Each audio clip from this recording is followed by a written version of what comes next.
Pemerintah menerbitkan aturan baru melalui Instruksi Presiden Nomor 1 Tahun 2022.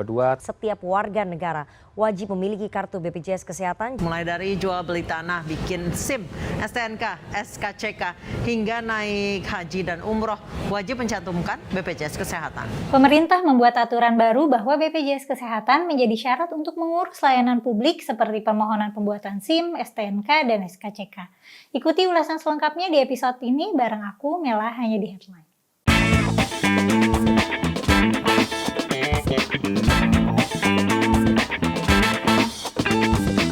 Instruksi Presiden Joko Widodo terkait syarat penyertaan kartu BPJS Kesehatan menuai kontroversi. Melalui instruksi yang dikeluarkan pada 6 Januari 2022 itu, Jokowi meminta Kepala Kepolisian Negara Republik Indonesia untuk menyempurnakan regulasi pemohonan SIM, surat tanda nomor kendaraan atau STNK, dan surat keterangan catatan kepolisian atau SKCK, untuk menyertakan juga syarat kartu BPJS Kesehatan.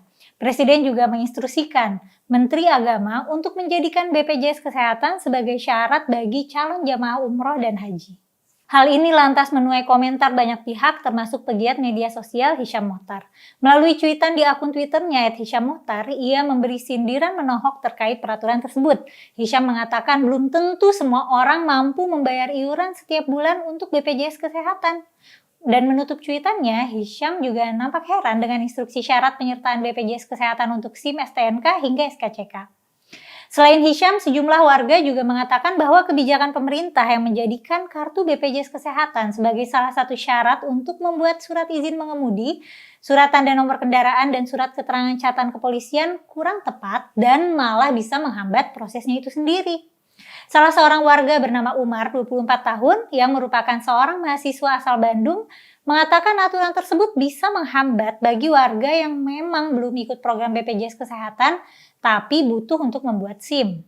Warga lainnya bernama Ical, 23 tahun, juga menyebut kebijakan menjadikan kartu BPJS Kesehatan untuk mengurus SIM, STNK, dan SKCK tidak berkorelasi dan kurang tepat. Ia menganggap ada bisnis yang dijalankan oleh petinggi-petinggi negara. Ia juga berpendapat bahwa sebaiknya proses pembuatan SIM sendiri tidak dibikin rumit sehingga masyarakat yang ingin mengurusnya pun tidak dibuat pusing. Aturan tersebut tertuang dalam Instruksi Presiden Nomor 1 Tahun 2022 tentang optimalisasi pelaksanaan Program Jaminan Kesehatan Nasional atau JKN. Berikut 6 layanan publik yang mewajibkan BPJS Kesehatan sesuai syarat sesuai Inpres Nomor 1 Tahun 2022. Pertama, untuk jual beli tanah. Sesuai dengan Inpres Nomor 1 Tahun 2022, jual beli tanah menjadi salah satu layanan publik yang mewajibkan BPJS Kesehatan sebagai syarat. Peraturan tersebut mulai diberlakukan sejak 1 Maret 2022. BPJS Kesehatan yang dilampirkan bisa dari berbagai kelas, bisa kelas 1, kelas 2, atau kelas 3. Nah, peraturan ini telah disampaikan dalam diktum kedua angka 17 dalam Inpres yang berbunyi, Menteri Agraria dan Tata Ruang atau Kepala Badan Pertahanan Nasional untuk memastikan pemohon pendaftaran peralihan hak tanah karena jual beli merupakan peserta aktif dalam Program Jaminan Kesehatan Nasional. Selanjutnya, BPJS sebagai syarat untuk haji dan umroh. Peraturan ini tercantum dalam diktum kedua angka 5 yang menginstruksikan Menteri Agama RI agar ikut menyukseskan program BPJS Kesehatan. Dalam kutipan Inpres Nomor 1 Tahun 2022 yang berisikan tentang mengambil langkah-langkah agar pelaku usaha menjadi peserta aktif dalam program Jaminan Kesehatan Nasional.